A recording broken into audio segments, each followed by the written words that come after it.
chers téléspectateurs, je vais vous dire ce qu'il faut faire si le vent passe pendant la prière. La personne qui prie doit-elle immédiatement interrompre sa prière et sortir de l'assemblée? Ou doit-elle continuer à prier? Que se passe-t-il lorsque le vent passe pendant la prière et quelles sont les implications pour vous? Dans la vidéo d'aujourd'hui, j'aborderai des faits surprenants sur cette question, ainsi que certaines choses qui ne sont pas communément partagées, même par des personnes bien informées. La vidéo d'aujourd'hui est extrêmement importante, alors assurez-vous de la regarder jusqu'à la fin avant de poursuivre. Je demande à tous les nouveaux spectateurs de s'abonner à notre chaîne et d'appuyer sur l'icône de la cloche. Recevez des notifications opportunes de toutes nos prochaines vidéos en aimant et en partageant cette vidéo et en laissant votre avis dans les commentaires. Dites-nous ce que vous savez sur cette question et comment vous gérez les situations où votre ou d'ablution s'interrompt pendant la prière. La prière est un moyen pour les humains de rencontrer Allah, le Seigneur de tous les mondes.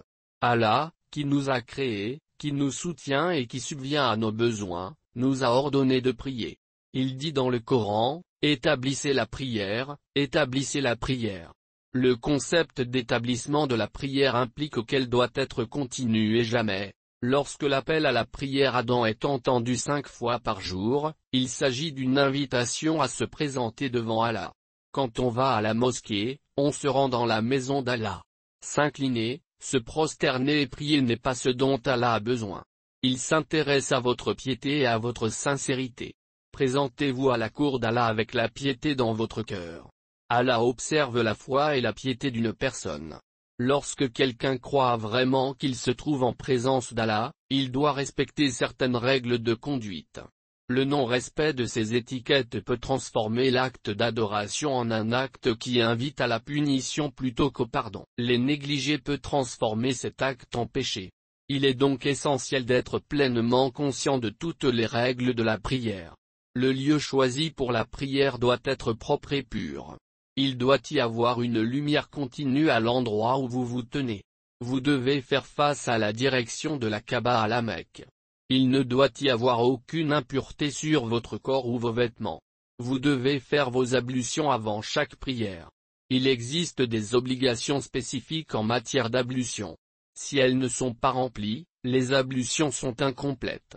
Si quelqu'un commence à prier sans ablution, sa prière n'est pas valide. Une fois que l'ablution est accomplie et qu'une personne a l'intention de prier, elle doit prendre soin de son ablution. Si elle ne le fait pas, sa prière sera également invalide.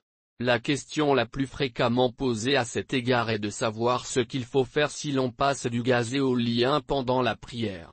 Il s'agit d'une question importante, et il est crucial de la mettre en lumière.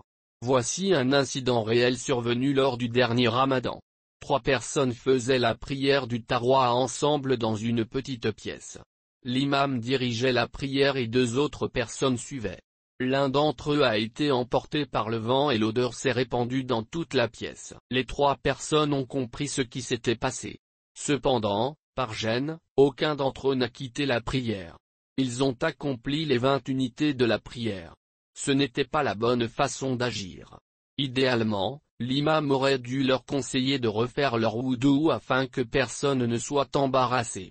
Comme la religion nous enseigne de couvrir les fautes des autres, il est important de savoir ce qu'il faut faire si l'on a le vent dans le dos pendant la prière. Les savants de l'islam ont expliqué que si le wudu d'une personne se brise, elle doit immédiatement quitter la prière. Elle doit ensuite refaire le wudu et rejoindre la prière. Aïcha, qu'Allah soit satisfait d'elle, raconte que le prophète Muhammad, paix et bénédiction soient sur lui, a dit que si quelqu'un vomit, a des gaz ou éprouve toute autre condition similaire, il doit quitter la prière, refaire son wudu et rejoindre la prière sans parler à qui que ce soit.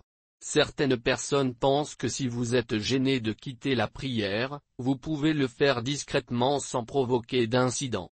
Si quelqu'un a le vent en poupe pendant la prière, il peut placer sa main sur son nez. Ce geste donne l'impression qu'elle saigne du nez. Dans le cas d'un saignement de nez, il est également important de se demander si le nez n'est pas cassé. Les autres en déduiront que c'est le cas, ce qui évitera à la personne de se retrouver dans l'embarras. Cela est également conforme à l'enseignement islamique qui consiste à couvrir les fautes d'autrui. Nous avons clarifié cette question importante dans la vidéo d'aujourd'hui. N'hésitez pas à nous faire part de vos réflexions dans la section des commentaires et à nous indiquer s'il y a d'autres sujets sur lesquels vous aimeriez en savoir plus. N'oubliez pas d'aimer cette vidéo et de la partager avec d'autres personnes afin qu'elles puissent elles aussi s'informer sur cette question religieuse essentielle. Si vous n'êtes pas encore abonné à la chaîne, abonnez-vous et appuyez sur l'icône